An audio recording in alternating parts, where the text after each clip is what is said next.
You're now listening to Sound Talent Media. Check out more shows at soundtalentmedia.com. Hey, what's up, everyone? I'm Matt Migaki, the vocalist of Cryptopsy and the host of the Vox and Hops Metal Podcast, where I sit down with fellow metal musicians. We talk all about their lives and music while sharing killer craft beers. If you've ever wanted to sneak backstage and share a beer with one of your favorite musicians, well, Vox and Hops is the podcast for you. This week on the podcast, I dropped a killer episode with Kelly Schaefer of Atheist. There is this episode and over 440 other ones to help you enjoy life, metal, and craft beer. So what are you waiting for? It's time to become a Vox and Hops head. Cheers! It's time for two things. It's time for an episode of the Tone Mob Podcast, which you are obviously aware of, and it's also time for NAMM. This is the last episode that will drop before the Winter NAMM Expo in sunny Anaheim, California, and therefore I need to let you all know about the Tone Mob Pizza Party.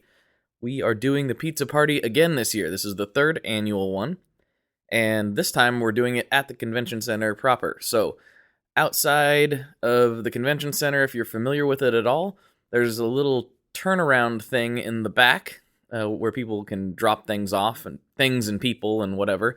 And there's a nice big area over there where we can congregate, and we'll be having the pizza dropped in that area, and we'll have, all the goodies that you need for enjoying pizza, and it'll be at 12:30 on Friday. So block that off. 12:30 on Fridays when we're eating, and at 1 o'clock, we're going to be giving away a bunch of swag, a bunch of gear from people like Boss, Gun Street Wiring Shop, oh yes, Gun Street Wiring Shop, the Nocturne Brain, Creation Music Company, and more. We got more, and there's more trickling in as the days tick down, which is kind of surprising and awesome. So make sure you're there at 1 o'clock for that. 12:30 we're eating, 1 o'clock is the drawing. And yeah, there's going to be a lot of people there, sounds like. We got a lot of RSVP, and you can check out the event particulars on Facebook. If you go to the Tone Mob Facebook page, you can see the event announcement there, and there in the comments there is a map telling you where you need to go. And if you need any more information than that, feel free to email me at info@tonemob.com. We'll get you all the particulars, we'll get you set up, and I really, really hope to see you there. Speaking of Gun Street Wiring Shop, Sean's going to be there. He's going to be there at the pizza party, and he'll be giving away some Gun Street goodies. So that'll be a lot of fun. In the meantime, if you're not going to NAMM, which I definitely understand why somebody would not go to NAMM, then you should check out gunstreetwiringshop.com. Handmade, custom wiring harnesses from Bend, Oregon, with all the care you would expect.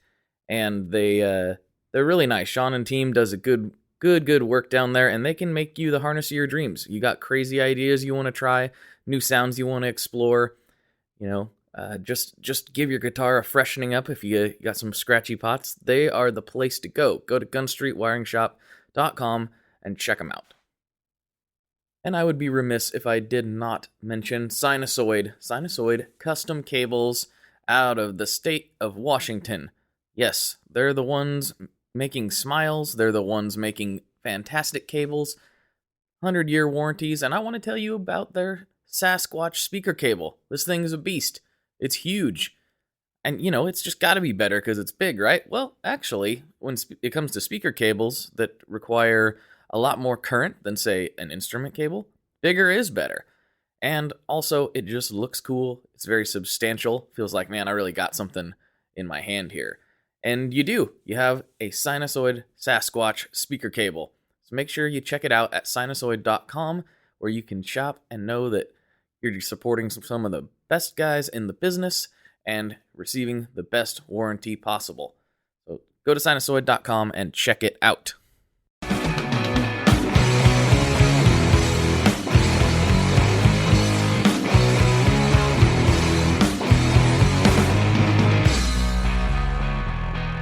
Hello, everyone. Welcome back to another episode of the ToneMob.com podcast, the show about guitar tone and the people behind it. I'm your host, Blake Weiland, and with me today I have Alex Rosamilia of Gaslight, Anthem, and Dead Swords. Hello. What's happening, dude? Nothing much, man. Just chilling out, talking to you. Just hanging out? Yeah. Hanging out, pretending we weren't just talking already, which is always a thing. Good times. Playing Good times. spontaneity. It's just we just randomly walked into the same room on the internet. It was weird. Crazy. Couldn't have planned that. So insane. Well, I'm glad to finally get you on the show. I know we met briefly in Boston and hung out for a little bit and kind of talked about it there. So and then Brian and Ian did the cast. Then you should have jumped in there too. That would have been true enough. I in hindsight, I was like, why didn't I do that? But I tried to coax you. You never would have left with the three of us. The two of them would have given you know what I mean? Gave you enough of a conversation as it was. I mean, I was okay with it. One thing that people, I don't know if Brian knows or Ian knows this because I've talked to him a little bit since then, but we actually we went back to the parking garage. Ian walked us over there, but then he went back to the bus before we got all the way there. And we were locked out of the parking garage. So that was pretty cool. Crap. Yeah. How'd you guys end up getting out? So I called like the number that was listed on there and all that jazz. And I was like, oh man, I'm going to have to like get an Uber back to the Airbnb and then Uber here in the morning to get the car back and then go to the airport, which is, at 2 or 3 in the morning, whatever it was not super high on my list of awesome. Sure, no, doesn't sound it. So I looked around and I thought, and I noticed there was a hole in the wall that was like human sized. And I thought to myself, I bet this has been used for this before. And I was able to sneak through there. and then I was able to open the garage door from the inside. Yeah. And I left. But just it felt a little B&E. Just a little B&E. Nothing too crazy. Yeah, no B. just somebody already beat it for me. Oh yeah, true enough. It would just be an E then. That doesn't even sound like entering. Doesn't sound like a crime. You're fine. Yeah, that doesn't sound like a crime, does it? No, people do it all the time, every day. People enter all kinds of things. They just enter. They're fine.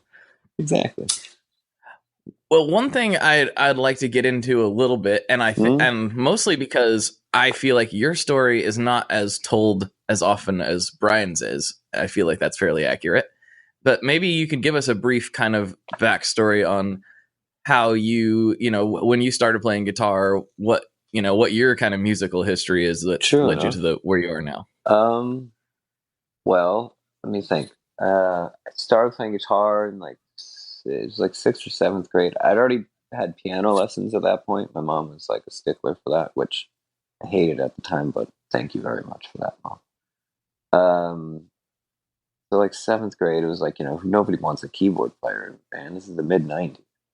You know what I mean? I don't want to play guitar or bass or something. So my friends decided to join a band. One kid already had a drum set, so he was obviously the drummer. Me and the other kid rochambeaued for bass, and I lost. And that is how I ended up playing guitar instead of bass. Actually, yeah. That's kind of insane. Like your life changed due to that. Basically, yeah. And then I got I was already into things like Hendrix, and there was a lot of like late 60s rock stuff like Zeppelin, Hendrix, The Doors. What else back then? I wasn't really listening to too much modern music. Actually, there was a lot of. One of my mom's friends had given me like a bunch of his old records. So like that was my music collection for like middle school and beginning of high school. That's awesome. Yeah, it was very awesome. But like I said, it wasn't a lot of modern day stuff. But I was a fan of like the big hitters. Like Alice in Chains. Alice in Chains is probably the biggest one. Nirvana, Soundgarden, Pearl Jam, all that stuff. But it was mostly like my big three, I guess, would have been Hendrix, Page, and Robbie Krieger.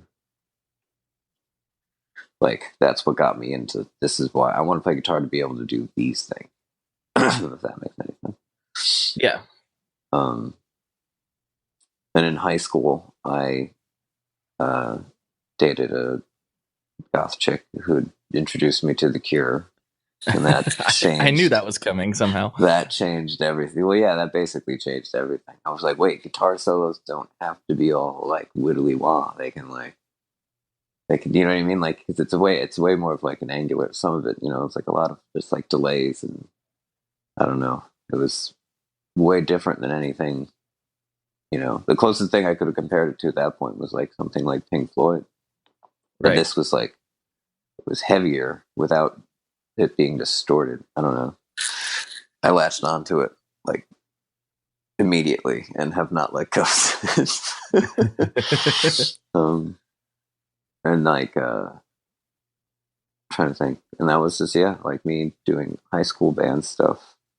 Not like high school band, like marching band, like bands in high school, playing guitar and that kind of thing. Never leaving a basement, not once, but playing in a lot of basements. Yeah. And then honestly, from there, I met a dude when I was working at Guitar Center, friend Kyle, who asked if I wanted to join his friend's band. And it was Benny Horowitz's old band. So I joined that. It disbanded, regrouped, and then disbanded again kind of quickly. And then Brian and Alex needed a drummer and subsequently a guitar player. So we kind of went, we were what's the word? It's like a Groupon. You have to get the whole thing. You can't just right. Gotta have the whole package. Yeah. When we set out, that was like 2006. Hit the ground running. So like I hadn't like had much of a touring experience prior to Gaslight, but I've definitely been playing a lot of guitar, Right. Yeah. And a lot of it was like because of the Cure, I always wanted to try to find a way to combine the kind of classic rock lead stuff with the like delays and reverbs, because I always felt like when sorry if I'm getting a bit rambly too, but this is a podcast. That's what it's for. Yeah, I guess you're right. And this is my first one. I've never done one of these before. Oh, really? Long time listener, wow. First time calling. But like, I really like a lot of the '90s like virtuoso guitar stuff, like things that were using a lot of like effects as well as being pretty like, like shreddy, I guess, for lack of a better way to put it. Yeah, I didn't like the way any of it sounded. Like, not saying that it wasn't crazy talented stuff, but it was also like polishy sounded, and I don't know, I felt like there was a better way to combine the two worlds, if that makes any sense. So a lot of my time at Gaslight was trying to do that. Right. Kind of almost like punkify the shreddy stuff a little bit. Yeah, kind of. And not just like in the play style though, but like on like how it sounded, Like right. Like, I don't know. I'm very anti-wah. Because I don't you think and me both, brother. Okay, cool. I don't know. That's an iffy side. Like, it's like you're one side of the fence or the other, So yeah, very few people are lukewarm on the wah. Wahs are cool as like an envelope filter, like a slow, you know what I mean, kind of a thing. Mm-hmm. But like when you're like accenting, and River Runs Red by Life of Agony is like top 10 albums of all time for me. But so much wah. It's just like, I don't know. It's kind of like making up for the lack of creativity within the. Man, I sound so pretentious right now, don't I? Sorry. Well, I mean, to me, like for wah for me is I'm not very good at using it. Right. In a way that's appealing to me. Like, I think Hendrix obviously was great at it. And Tom Morello is great at it. But I'm not. And and a lot of people aren't. Yeah. In my opinion. Well, that's true. I mean, you can say that about anything, right? Well, that's true. People are just not good at a lot of things. But I feel like music's a subjective thing. It's not objective. So like you could still make it sound good even if you're not good at it. It's the sound that I'm not a fan of. If that makes any sense. It does. I feel like I am just Feel free to edit this however you see fit to make it. Oh, we don't. We avoid editing as much as True, possible. no. Yeah, Alright. we just let it go Well, raw. Sorry, guys, listening. This is gonna go off the rails pretty fast, I feel. They're used to it. That's what they like. True. That's why they're here. What were we even talking about? I mean, outside of that, I don't like wah. I know that's where it ended up. Well, you were kind of headed down. Seemed like you were headed down a path of describing how you approach guitar playing with Gaslight. Right. True enough. Yeah. It was like kind of a way to like get kind of like more of that lo-fi kind of sound, which I was always a fan of, and then mix it with the other stuff, if that makes any sense. You know? Mm-hmm. Things like, well, because the things in my head that I'm thinking as examples of this stuff is like things like Satriani and Vi, Eric Johnson, those types of guys do everything. It's like it's so polished that it kind of I feel loses something. I guess that's the point I was trying to make this entire time. I get it. No, I understand exactly what you mean. It's sort of the same thing. It's very guitar player specific, but it's sort of the same thing with a track like, you know, like a super polished pop track or versus a Nirvana track or something. Like there's some, like, it's not technically, like the Nirvana track isn't technically as quote unquote correct, but it sounds better to guys like us. See, even I'm beyond the playing. It's like the production and like the amps they use, and like that is, I think, adds to that too. You know, Steve Albini producing a pop record is not gonna sound very poppy. You know what I mean? No, it's gonna be I know exactly super loud, that kind of a thing. I think that has a lot to. So like, that was like always a big part of my, I guess. Like I was trying to find a sound as opposed to using pedals for parts. Like when I found a pedal I liked, it was on the whole time. You know, and I'm still kind of that way. Like, I don't know. Like I have a reverb and a delay on unless I need it to be like short and staccato. I don't know. I'm sorry, I'm kind of losing track where I'm going with that again. So like the idea of like, I don't know, trying to find like a sound, like sound, as opposed to like, this would be good for this part. If that makes sense. Right, an overarching sound. The whole that is your sound specifically. Basically. Yeah.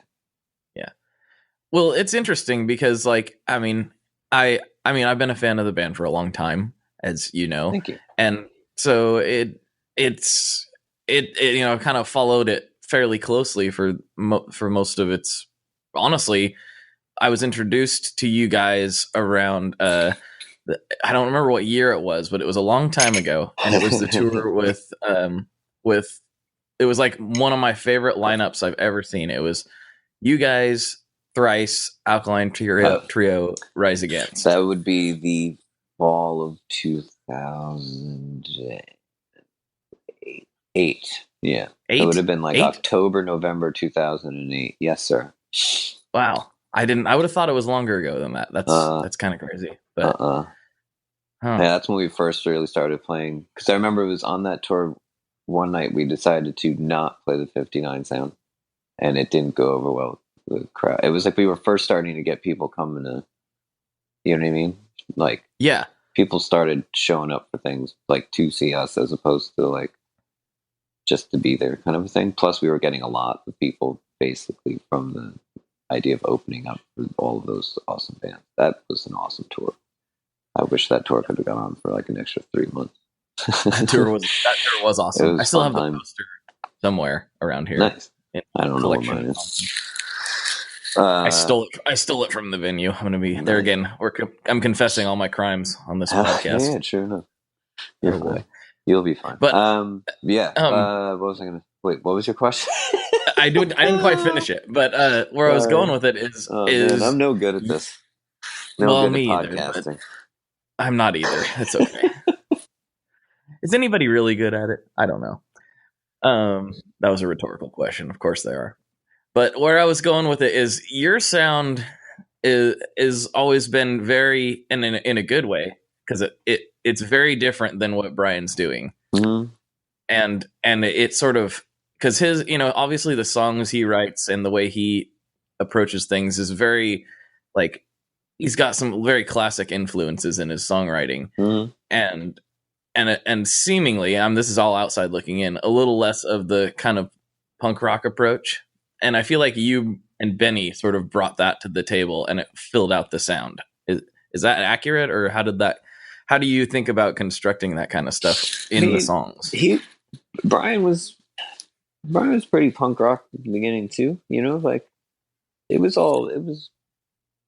I looked at it more like I was trying to not step on anybody's toes. Mm-hmm. So like we were used to write these songs. It would just be in Alex's parents' basement, and Brian would play it once or twice, just him and a guitar. At that point, Alex already had the bass line too.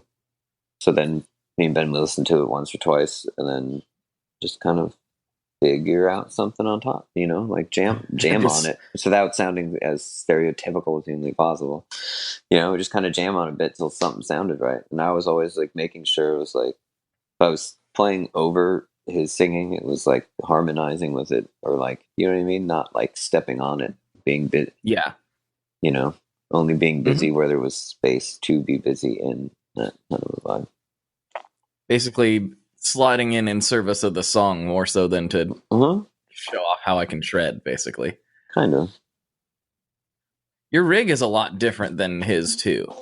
Yeah. And how can you talk about like how that, where did you start and where have you ended up with that stuff? So like I've got, I don't know how do I say this. Gaslight's like the quietest band I've ever been in, still yet to be in, like, and at first Brian and I both were using like half stack, like, heads and 412 cabs. And after like a couple tours with that, we're like, is this really necessary for us? So we went down to the combo vibe. Originally we had like I think it was like a Hot Rod Deluxe. Yeah, that was the combo I got. And then somehow my friend Kyle, actually the same friend that introduced me to Benny, convinced me that I should use 2 amps so that I can run my delays and things in stereo. And of course. Duh. Yeah, I mean, duh. Then I got a twin for the second one. And Brian was, I think, on the AC30 kick at that point, and then wanted to sell his AC30 sometime later on. And I bought his AC30 off him. And I've used that AC30 up until that last go around over the summer, where I got amp happy. You did get amp happy. We were supposed to talk about that. I'm remembering this now. Yeah. And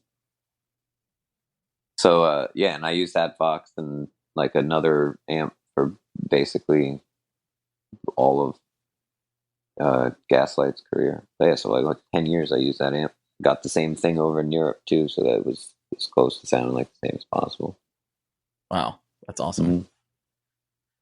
And your pedals, I'm sure it's just a constant rotation in some ways. Yeah, it's always kind of instant. Like this is in, now that's out. I try to keep. No, I don't. I try to keep it as simple as simple as possible. That's absolutely preposterous. Because I was going to call you out on that too. That is preposterous. Yeah, because I was running like a DI board for the last go around, so that I could use like a Electro Harmonics, the Mel 9 pedal they have, that makes it sound like a Mellotron. I could use that, and my guitar signal would be coming through my amps as my regular guitar signal, but then it would be going through the PA as it would sound like a Mellotron. It would sound more like a Mellotron than it coming through the amps, because it wouldn't be blended with the thing. It would be just 2 separate champs. Sound guys hate me. And then I had a Key 9, so I do the same thing for like a Rhodes, and that's how I was able to do underneath the ground without having to use the actual keyboard. And then I like I had a sample pedal so that I could use like the needle drop bit from the beginning Great Expectations. That's how you did it. Okay. Yeah, and that was all. None of that was going to my amps. It was going straight out stereo DI. It was like those pedals, volume pedal at the front end that was down or like in the off position most of the time, so that there wasn't signal going through unless I was using any of those pedals. Okay, then if I was gotcha. using one of the pedals, I would step up on the volume pedal, use that, so that was coming out of my amps and the PA, or in the case of underneath the ground where I didn't want to use the guitar too, I turned the amps off and just used the direct. So yeah, that's not simple at all. It's fairly complex, but it's not the craziest thing I've ever seen. But then my main effect board for my guitars is kind of been the same for a bit now. It's a Boss Super Overdrive because I think that's the best boost pedal ever. Yeah. I just like the sound of it. I own like 4 or 5 of them just in case one of them goes, so I can like replace it on the fly. I use it like as a lead boost, like to push it over the top, like for like any type of like interlude thing or like solo type of a thing, or if you just want to be louder than you already are, which is the case a lot with Dead Swords. But then I have a Fuzzrocious as like my main sound. Does that makes any sense? Like it's on all of the time. It's they did like a collab with Bong Ripper. It's like it looks like a goat and the eyes light up and it sounds so. I think I could be wrong, but I think it's the demon and the cattail, and they're like both on at the same time, and you can adjust the volume for both and the gain for both, and there's a mix knob in the middle. So if that you was going to be okay. If you want one of them off, you'd have to just turn the mix to one side or the other. I leave it straight up the middle, and Dead Swords is all basically dimed. And then I use my volume pedal to clean it up and make it dirtier. Nice. And the Boss RV3 Japanese reverb, and Avalanche Run that my wife got me for Christmas last year. It's been my favorite new pedal for since then, actually. The Avalanche Run's great. Yeah, it's such a good. It's kind of like the Cure in a Box. Oh, speaking of the Cure in the Box, I use a Dimension C for like a chorus effect. That is definitely Cure in a Box. Yeah. I've had one of those on a pedal board of mine since, I don't know, like 2002, 2000. Since I found out that there was basically an 80s Boss. I was a huge Boss nerd, and I was like, there was a time where I was like collecting them, like the old Japanese ones, which is like I owned a Slow Gear at one point, which is like just use the volume knob. Yeah, but it's cool. Yeah, it's cool, and it's black. Black Boss pedals are awesome, which is why I got the Wazacraft tuner, even though I didn't need a new tuner. But so like the Dimension C is the one that kind of made me fall down the rabbit hole for that stuff. Like, wait a sec, there's a pedal they only made for like a little bit of time, and it's also the pedal they happened to use for those records, and it's just like, I need to own that thing. Yeah. Well, it's funny. I just had a moment. Like you mentioned, black Boss pedals are awesome, and while that sounds kind of funny, I bought one of those black Guitar Center DS1s while I was there randomly one day, simply because it was black. Right. I was like, I want that. Murdered Out is it's cool. Black. It's a DS1, but I don't care. It's black. Yep. And it's awesome. Actually, I'm trying to think. I think it was Jeff Beck used to spray paint his OD1 black so that other people wouldn't know what pedal it was. That seems like it used to be a lot more common back in the day. Like, I don't want you knowing my secrets. Yeah, I gotta hide my pedals. Don't be looking at my rig. Like I've heard people like, oh yeah, he won't give a rig rundown or whatever. And it's like, that. In this day and age, come on, we can figure it out. That. Yeah, man.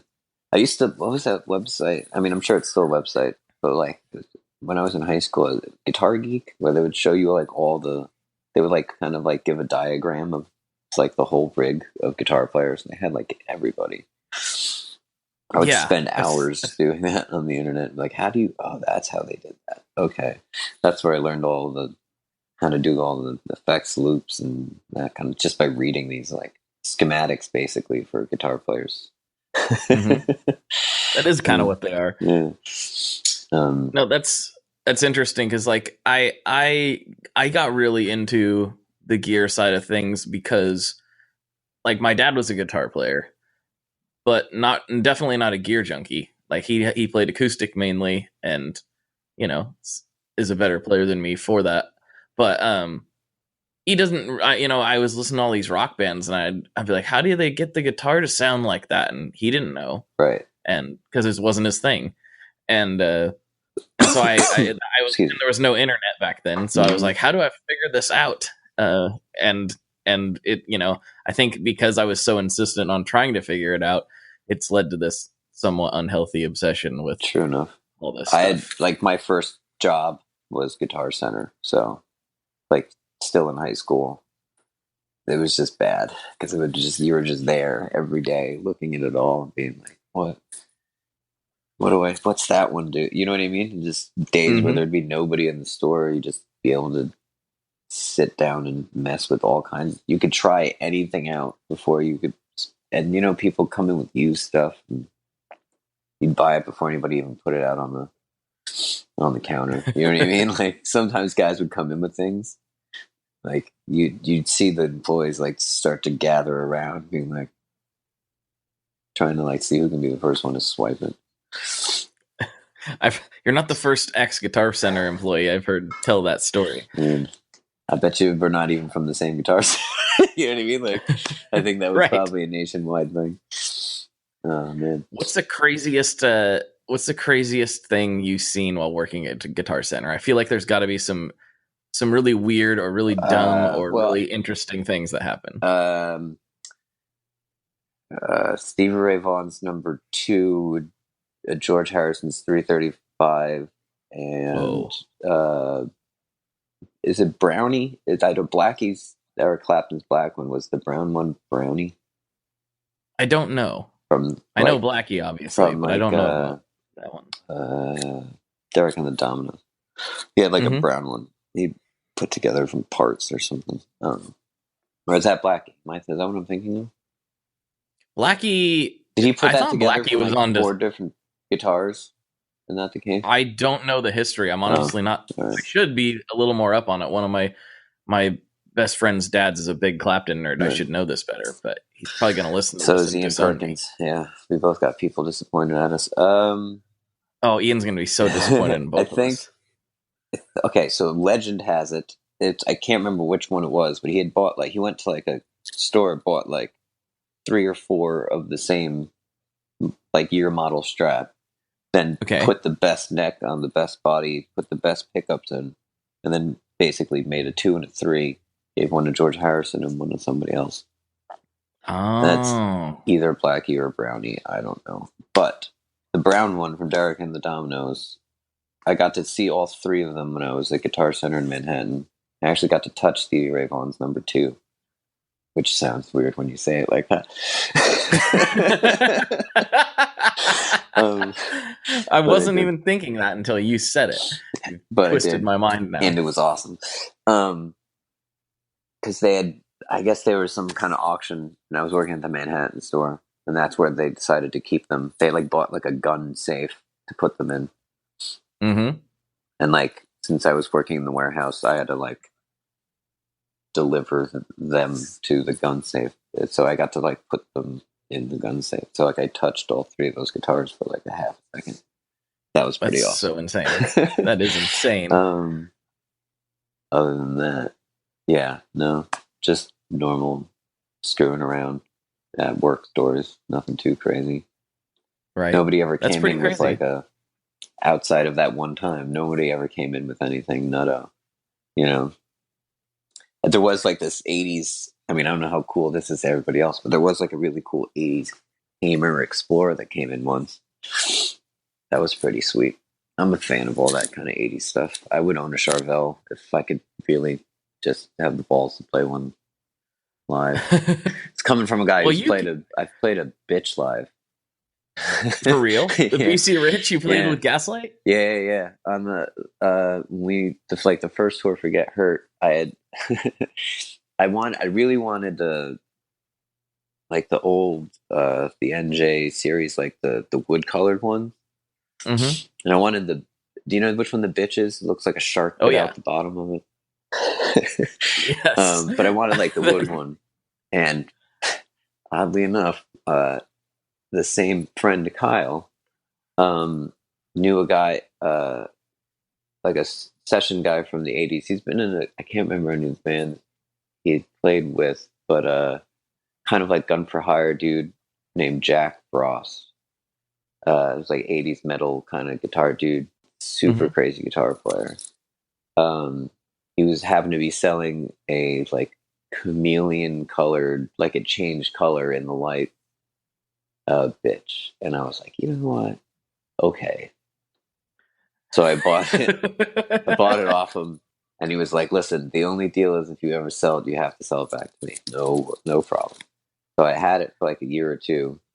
And I was like, you know what? I played it for like a couple shows, and it was just like, it does look pretty ridiculous, doesn't it? So I was like, I called him back up, and I sold it back to him.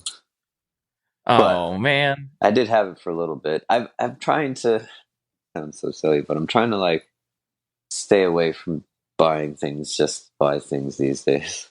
Oh my God, that was the most pretentious thing I think I've ever said in my life. Jesus, sorry. What I mean, like, I used to be into like, oh, that's a cool looking guitar. Like, you know, like the weird kind of like the airline, or is that what they're called? Like the weird looking things, or like an old K, Montgomery Ward thing, or like harmonies and stuff. And I was like, I don't have room for all this stuff. So it's like I've decided it can be a Jaguar, or it can be a Les Paul Custom. Otherwise, Les Paul Custom with a Kaler, right? Well, that's my new. Yeah, that's the new one. But I have a couple. Yeah, So Jaguars and Les Paul Customs only. Yeah, well, no, I have more than that. And I sound like such an ass. No, you don't. Why do you think that? I just because I'm talking about it so nonchalantly. I remember when I got my first like Les Paul Custom, and it was like I had to like save money and move money around and like borrow money from my mom to buy the guitar, and then I didn't have any money, and I just had this guitar, and it was awesome. And I'm like, I don't know. I'm just like being a bit self-deprecating. We all start there though, like, you know what I mean? Like, I remember what it was like when I was a teenager, like, you know, mowing lawns and all that stuff, just like to save up to get this piece of gear for that piece of gear, whatever the case may be. And it's like, it just tends to, you know, not for everybody, but especially people who get obsessive and make music their career in one way or another. If it works out, everyone kind of has the same story. It's like you end up with the lots of tools of the trade, so to speak. And without paying attention to it, because we were on the road so much, it would just go to my closet, and then I realized my closet was full of guitars I don't use, and I kind of felt bad that nobody was using it. So I felt like they'd be better off, you know, in homes where they will be used. Right. You know, because I used, like I said, I'd have things just to kind of have them. It's like, oh, that was a cool looking color. Like, you know, I'm not talking like crazy things, but like, you know, I don't know, like SGs mainly. Now that I think about it, you just collected SGs for a while. I did. I bought. I realized I had like 3 of them, and I never played any of them. So that's all. Did you just like them in theory, but when you'd actually play them, they just didn't do it for you? Is that? I used to be my main guitar, and basically up until 59. So we did a 59 sound. Alex tripped over my cable and broke the headstock broke. Like the day before we were going, it was literally the last time we were playing these songs before we went to the studio. Oh no! Yeah, luckily Fender was cool, and they lent me a Jazzmaster.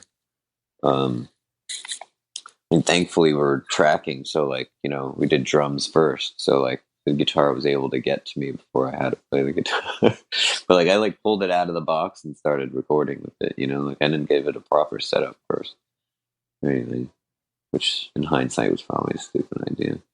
But such is life. yeah, and then I ended up buying it from Fender, and I used that for a bit, and then I started using the Les Pauls, and I would be like, oh, I'm going to try this now. And I would like do it a tour and then be like, Les Paul. Like, oh, I'm going to try this now. Les Paul. Oh, how about Hollow Body? Les Paul. It always comes back to the Les Paul. Yeah, kind of. I'm a Les Paul guy myself. I've always played them. I too have a white custom. What year is yours? Mine is 81. Mine is 82. Hey, look at that. Mm-hmm. So you got the Shawbuckers too? I didn't know. Mine, they're not. I don't think so. They're not? No. I think unless you changed them, they should be. Really? I think it's like February 82. I'm pretty sure that they were in the customs. They were. I'm not 100% on this, so don't quote me. But I'm pretty sure in the specifically in the Les Paul customs from 80 to 83 or 4. That would explain why all those guitars sound good. I have a couple. I kind of think so. I haven't, yeah, because I have that guy, which I put black drives in, which I've put those in a lot of guitars. They're pretty amazing. He I don't know how he does it, but he gets just the guitars sound huge, even like clean. It's like it's this massive. I don't know. I love this guy, like tattoo guy that makes pickups in Columbus, Ohio. But I'm serious. It's like it's like the best pickups I've ever heard in my life. It seems like I've seen his. I've never played him, but I've seen his work before. It seems like a lot of heavy musicians. It is like yeah. I would probably say I'm the least heavy guy that plays this stuff. But it's still, that's what I'm saying. Like, I think even for that, like he makes single coils that I put in a Strat that I have. I know I just went on that whole rant about I only have Les Pauls and Jaguars, but I have a Strat and a bass 6 too. You got to cover all the bases, you know. Of course. But and then I have he makes this one he calls a ghost coil. It's a single coil to fit in a humbucker, so it's basically it's a humbucker, but he wraps one coil in just like a colored string, so it's like just dead. It doesn't work. You know what I mean? But it fits in the humbucker. But it fits in the humbucker route. Yeah. So I put that in. Before a tour, routed a like a cheapo Jaguar that I had with a screwdriver and my Leatherman. And I was like using it as a chisel. Routed out a humbucker shape in a Jaguar so that I could put in the ghost coil. That's very gnarly. It's completely just like counterproductive, but the guitar sounds awesome now. Well, then it's not counterproductive. It was exactly what it was supposed to be. Super wide and like fat sounding. I don't know how he does it. Pickup guys are magic to me. Like, I got some guys that I like, and it's just like, I'm like, man, it's like magnets and wire, but somehow you find those recipes. Yeah, it just works so well. It can, like, my simpleton brain, it should all sound the same then. I don't understand how it's like, how is it tonally different? I don't get it. Yeah, but, I don't understand. I guess that's bad conversation for podcasts like that or like this. No, it's exactly the kind of conveation we have on this podcast. I feel like I should be more informative on those things. I've been talking about gear on the internet for several years at this point, and I don't think I've really ever been that very informative. So don't feel bad.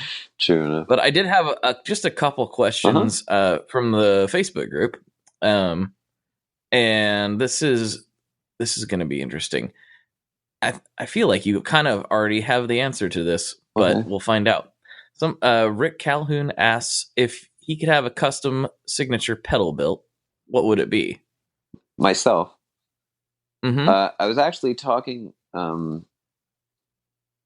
with the dude from Fuzzrocious. Ryan, my Yeah, boy. he came out to the Philly show. We hung out for a bit afterwards. I want to do like cattail with a like feedbacky, sustaining, addy momentary switch on it Mm-hmm. to kind of like be able to like super control feedback. You know what I mean? Right. If that makes any sense. Like, It totally does. yeah, I think that would be pretty sick. He's the man for the job. Yeah. For sure. If not that, then, I mean, I don't know. It's not like I've always been kind of like of the inclination to just like that sounds cool and just use it. You know what I mean? I've never like looked for specific ones because you know what I mean. If that makes any sense. Like I was never like I need that pedal because it's the germanium over the whatever I don't know the difference between the fuzzy things, but I know the sounds I like, and you know what I mean. So I've always done it more that way. Just so it's not like really I wouldn't be able to tell you. I wouldn't be able to tell you what it was made out of. I'd be able to tell you what I want it to sound like.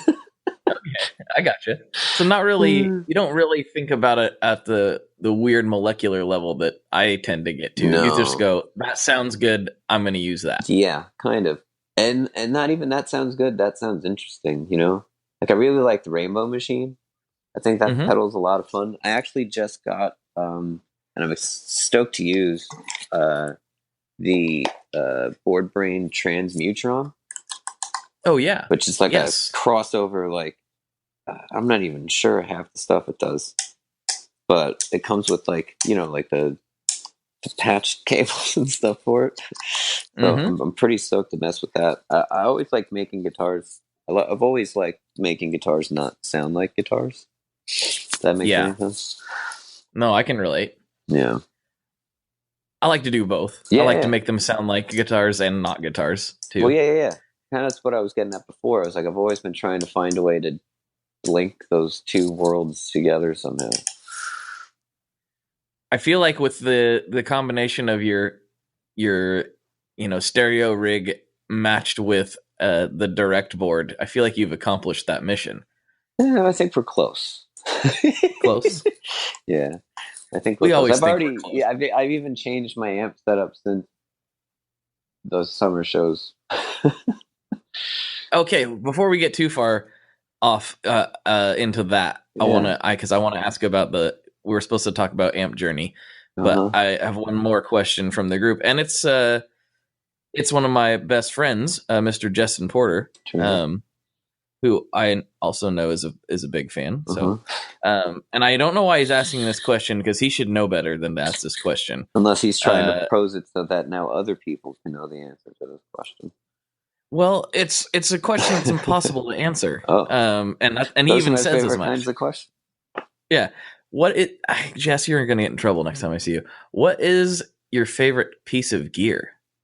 My 81 Silver Burst. Oh, that was easier than I thought. Yeah. Bridget Nielsen. Very cool. There's something, that one I definitely think has the Shawbuckers in it. Almost positive that one does. I'm pretty sure you're right about that. When I was doing the research, and this sounds right. It's a second. I don't know why, other than it might have been just like two heads. Ungodly heavy. It sounds amazing, and whoever had it in the 80s spray painted the name of their band on the back, like it stenciled the name of the band on the back of it, so it says Tombstone Bullets. I can't find anything. I can't find anything on the internet about it. Like I can't find anything. I don't know who the Tombstone Bullets are. I would love to meet this guy because I want to know who in the hell in the right mind would stencil the name of their band on the back of a Les Paul Custom. And then also weird. And then also wrote Crew Drop D which I think was his way of reminding himself that their Motley Crue cover was in drop B. That is so crazy. Yeah. Crew drop D. Yeah, and it's like super green, and there's like chunks missing out of it. It looks horrible, but it's kind of why I love it.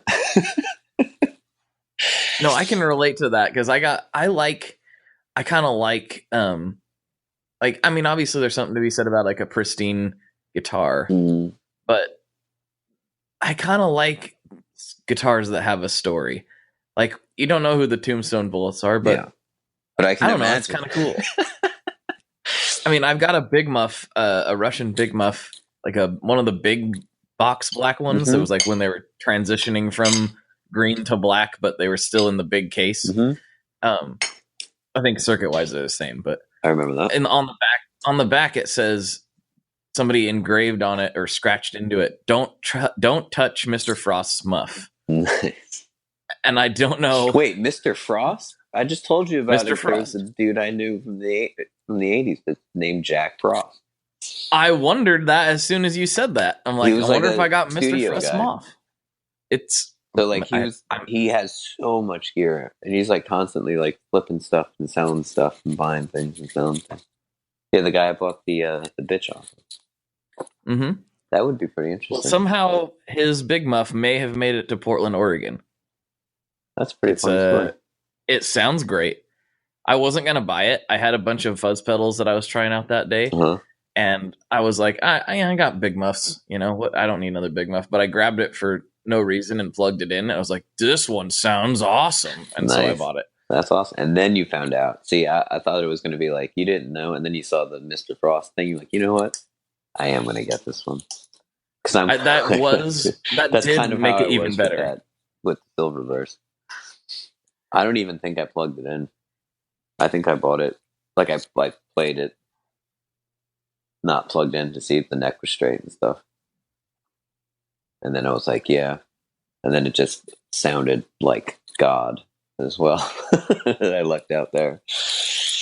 Did you know when you'd strummed it open? Because with my custom, I'd been looking for one for a long time, specifically a white one, and I could never find one I liked.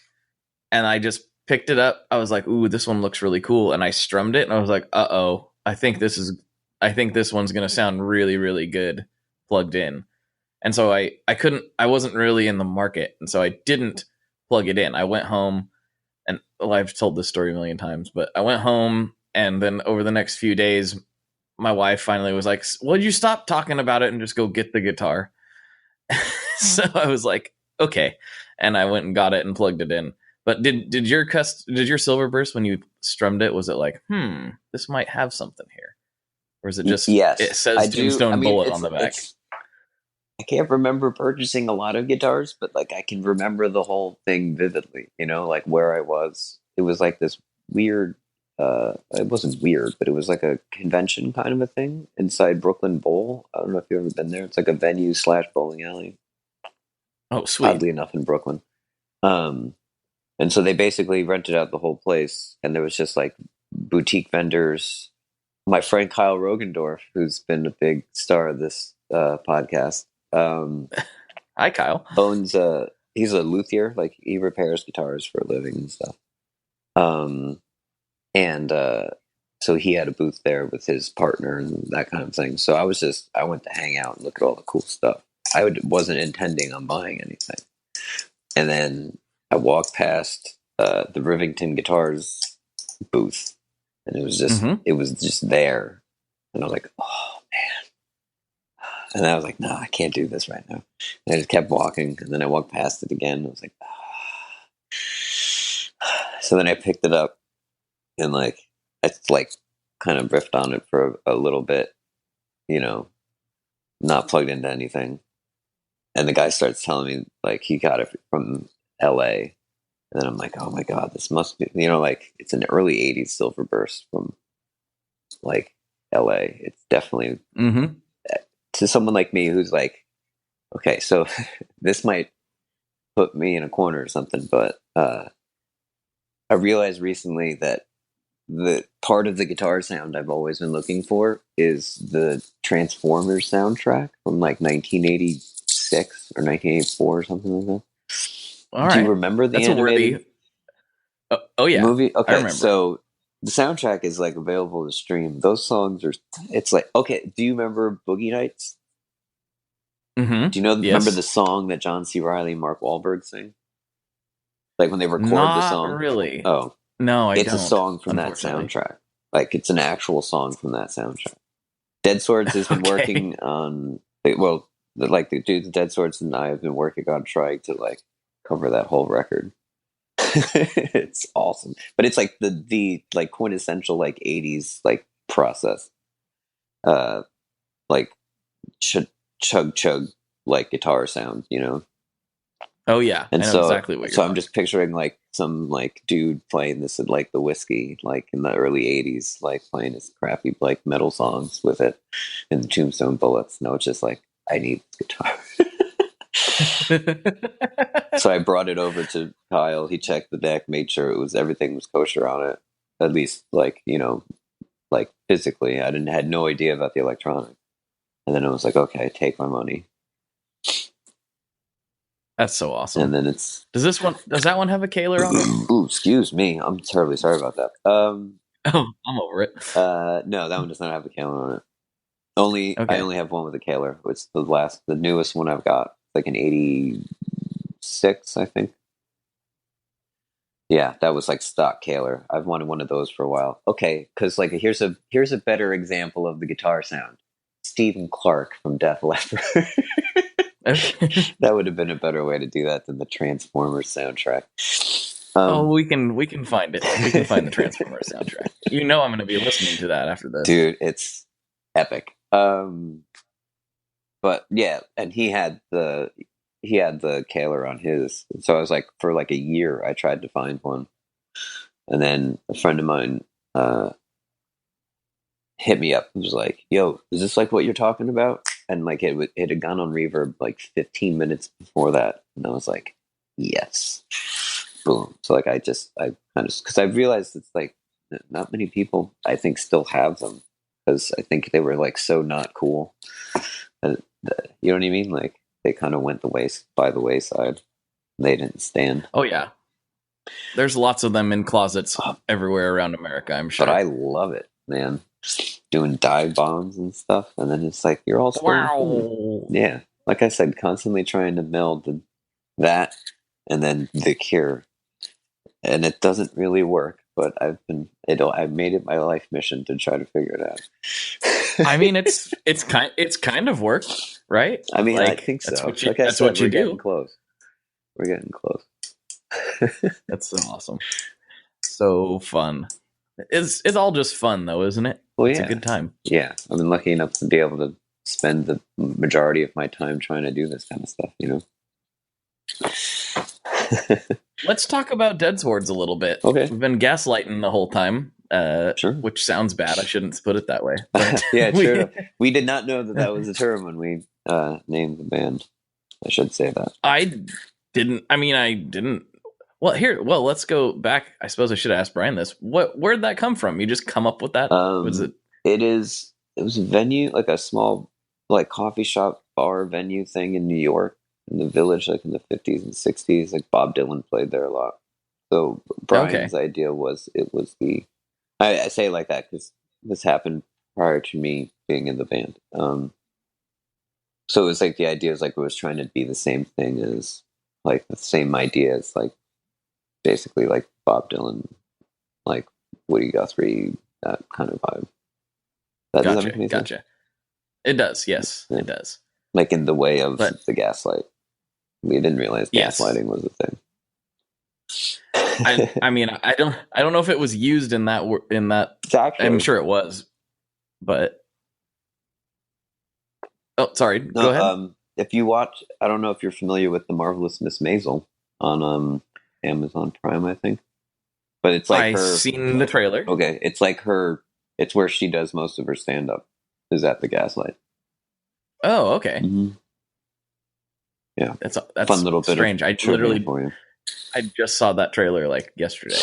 That's kind of weird. Otherwise, I'd have no idea what you're talking about. True enough. But we should talk about Dead Swords a little bit, because Sure. I don't know that much about it beyond I listened to the album after you sent it to me. Right. But like, what's the story? What are you going for with this thing? I guess it's my thesis statement. Me trying to combine those two worlds, Gaslight's decided to not be as constant as we were at one point, to pursue other things. And so I use this as an opportunity to take the songs I've been writing, and do something with them. So like all this stuff originally was just me and an acoustic, like that's how it was like, and I recorded on my phone. And I decided to try to, well, what would this sound like if I made it sound like heavy, like really big guitars, that kind of a thing. So I started messing with that kind of stuff in Logic and decided this was worth kind of doing. So I asked a friend of mine, Corey, to like kind of help me out with this, because I find him to be a very kind of similar guitar player to me. Like we play kind of the same way, if that makes any sense. Like everybody has their own like fingerprint with the way they play. Like, nobody, if you give, I mean, case in point,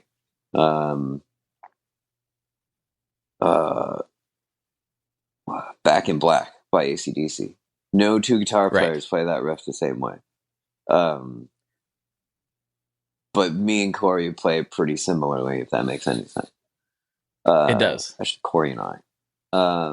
So I asked him to like kind of help me out with that. And we did 2 EPs. And I ended up opening up for like a Brian solo tour in Europe. And then we went to do the second record, and I decided, even though it's just the two of us, let's try to make it like a full band thing. It was just the two of us. It wasn't like anything extra at that point. It was like just basically Sun with vocals, I guess. You know what I mean? Like it was just like 2 drony loud guitars and me singing over it.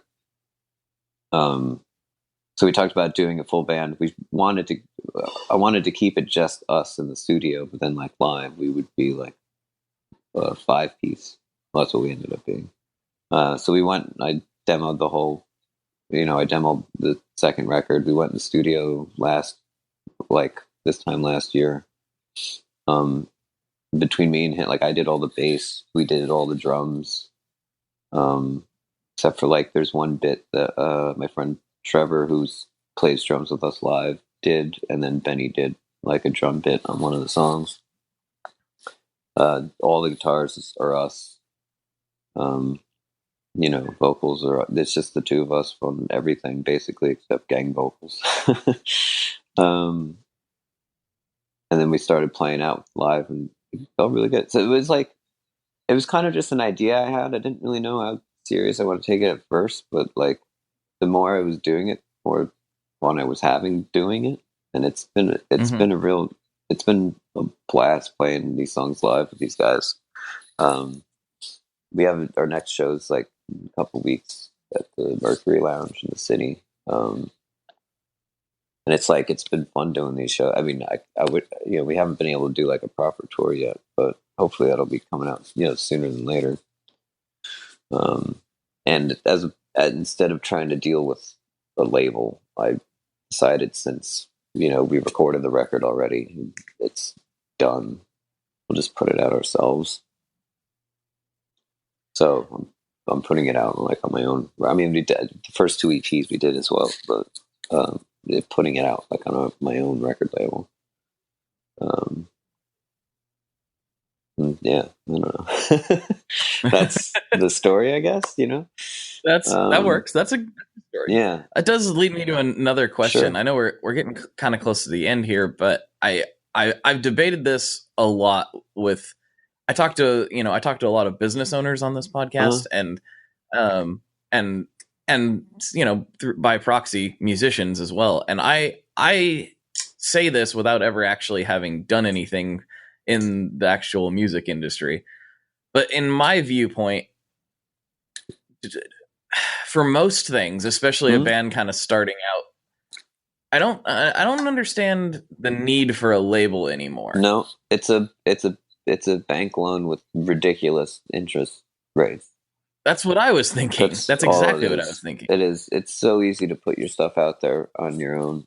It's like, it's ridiculous. I mean, I'm grateful enough that my friend Ed has an awesome studio that's 10 miles from my house. You know what I mean? So like, and I have, so outside of me and Corey, there are 3 other people in the band. They're all studio engineers. You know what I mean? So like, I've been lucky. That's helpful. Yeah, exactly. So those things cost money if you're not as lucky as we were with that kind of stuff, but not enough to where you'd have to be dependent on a label. And I think if you just sit there and work on it, you can be that good yourself. It's all just so easy to do these days. Yeah, I don't know. It bums me out that more people aren't just putting out their own music,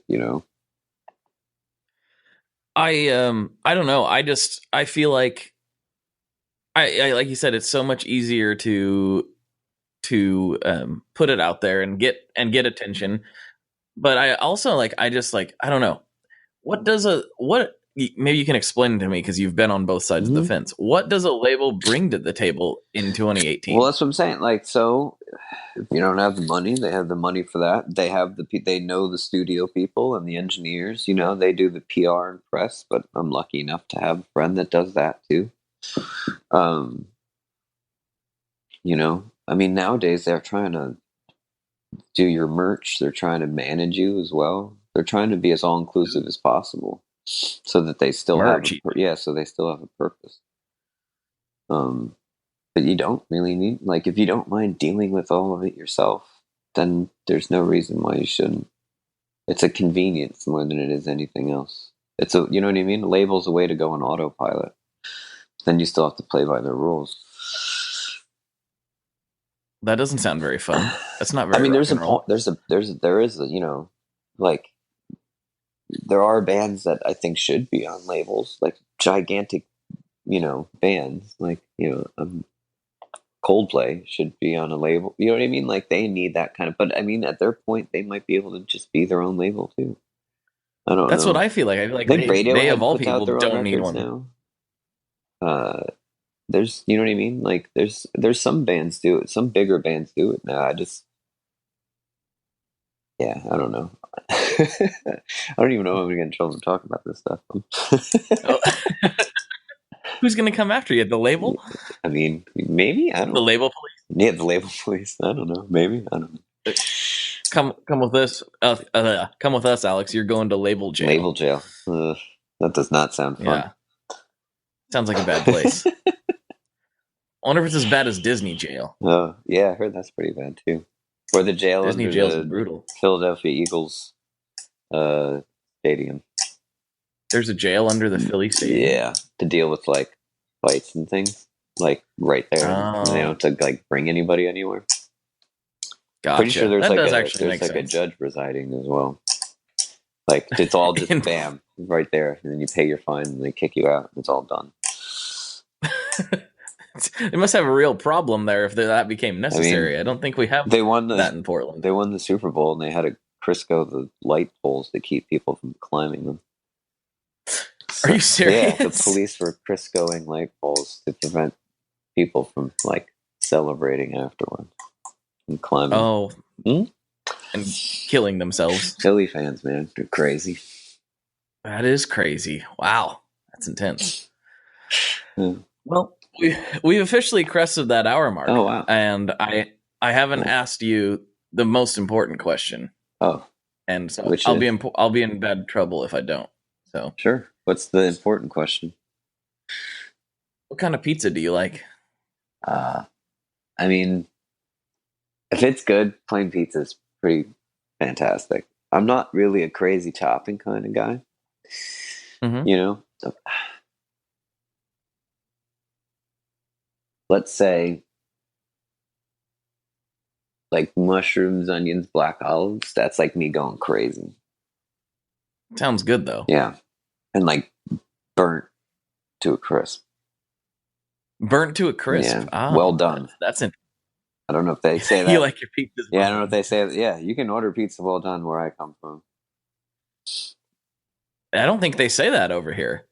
That's new to me. Yeah. Like, how do you like your steak? They ask you that about your pizza? No. Steak is quite the opposite. Well, no, I mean, but that's what they like. When you're calling to order takeout. No, they don't ask. It's just kind of like it's like secret menu thing. Oh, that makes any I sense. gotcha. It does. Yeah. And you like a thinner crust, a thick crust? What's your I'm thing? a thinner crust. No, I think that's where I come from. That's like the East Coast, New York, New Jersey thing is the thinner crust vibe. Yeah. Yeah. I'm not too much dough. My dog likes the thicker crust. I'll say that much, because she ends up getting half of it. Well, that answers that question then. Cool. But this is a kind of your chance to, if there's anything you want to tell the listeners, something you've been wanting to get off your chest, or something you could put up a billboard and tell people something. I mean, here's your opportunity. I think the second to last thing, not the pizza bit. The thing before the pizza bit's probably what I would say again is, you have an idea, just do it. I think that goes beyond music too. Like, I have a friend that self-published. I have a couple friends now that self-publish their own books. It's every creative industry is becoming probable and possible for you to do it on your own, or at least without the help of people that would be constricting to you. So like, just if you have an idea, do it. Don't let it, you know what I mean? Don't think that it's too big that you won't be able to. I don't know. Is that too sappy? No, I love that. I think that's great. Cool. And I would wholeheartedly agree with that. Yeah. My sister publishes her own books too. Like, I mean, like, I mean, like, things are not out of reach movies, anymore. Like art, like anything that's like I said, in the creative field, it's like you can do. It's easier for you to do on your own these days. You don't need to rely on so many other people anymore. Mm-hmm. And you can make it truly what you want it to be. Exactly. Yeah, I don't have to like. I love that. Like, case in point, everything I've released under Dead Swords, there's been no words or titles on the covers of anything, which labels usually yell at you for. I just noticed that. I was why. Like, what track am I listening to? I get why. Like, you know what I mean? Mm-hmm. But I don't care. I think it looks cooler when there isn't anything on it. So I don't want to put anything on it. So if it means I have to do it myself and I have to pay for it myself, then I'm going to do it myself.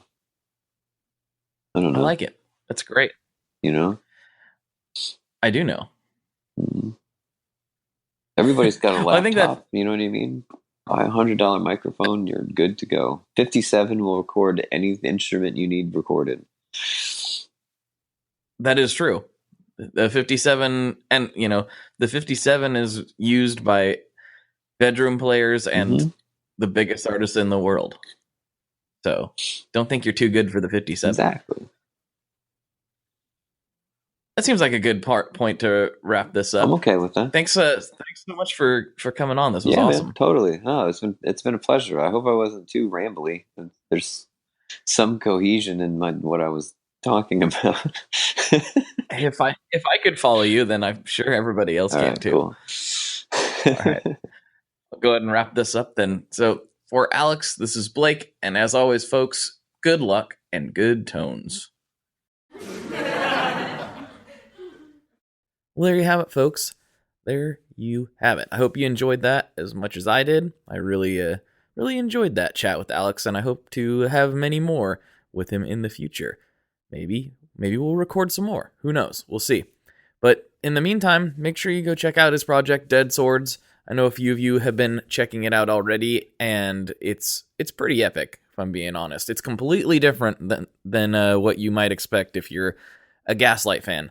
This is definitely not like that at all, but it's its own unique style. I like it a lot. It's heavier, it's very effect heavy, and I don't know. It's really cool. Make sure you check it out. Google it. I'm sure you can find where to stream and whatnot. And yeah, other than that, if you want more of this conversation, we have more for you. It's over on Patreon. Go to patreon.com/tonemob. You can hear more of this chat, because we did continue talking. And it's available over there for as little as $5 a month. You can stream it right into your ears. You can have more Tone Mob content, which is, what we all need, right? More blabbing of gear and nonsense. Well, it's over there if you are interested in that. And there's a few other things you can check out while you're at it and see if there's a level that makes sense for you for what you're looking for. So thanks for listening. And one more quick thing, if you're shopping on Reverb, don't forget to use that link, tonemob.com/reverb, to do all of your Reverb shopping. Anything you do through that will come back and help support the show a little bit, and it doesn't cost you anything extra. And I know you're probably already shopping on Reverb, so check it out, tonemob.com/reverb. It'll take you right to the Reverb store, and you will be able to do all of your normal Reverb things. So thank you very much for listening. Hope you guys check out. Hope to see you at NAMM. No, I don't. I actually hope you don't check out. That would be really bad. Please don't check out. But I do hope to see you at NAMM. If you see me wandering around aimlessly, feel free to come up and say hi. Come to the pizza party. Shoot me a message. Shoot me a DM, carrier pigeon, email. Any way you need to get a hold of me.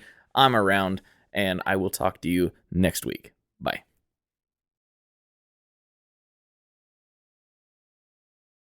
One last thing before we totally sign off here. I just want to remind you that if you do any shopping at Stringjoy, that's Stringjoy guitar strings made in Nashville, that will help me out as well. As I've said for years, I'm heavily involved in that company, and I really do think they're making the best products on the market. So if you would like to try custom strings, go to tonemob.com/stringjoy and check them out today. I seriously love what the team down there is doing. I help them out with all kinds of things, and by you supporting them, you are also supporting me as well. And hey, you need some strings, so why not get some custom strings just for your guitar and playing style? Again, the link for that is tonemob.com/stringjoy, and that will take you right to their website, and you can do all your shopping through there, and that will help everyone involved out. So thank you very much. Talk to you next time. We are brought to you by the wonderful folks at Gun Street Wiring Shop. Yes, Gun Street Wiring Shop. I've talked about them before. I used to say based out of Bend, Oregon, but guess what? Sean moved to my neck of the woods. Sean's in Portland. Sean is awesome and has helped me with a bunch of stuff lately. And if you have wiring needs for your guitar, he can help you too. If you want to get weird with it, he can get weird. If you just need to spruce things up a little bit, there's your guy. He takes all the guesswork out of doing your guitar wiring, and he makes it simple, and his customer service is top-notch, and I can't say enough good things about Gun Street as a company. I really respect Sean and what he's all about, and the product is top-notch. I've got 3 different guitars that now have Gun Street harnesses in them, and I could not be happier. So go to gunstreetwiringshop.com and check them out.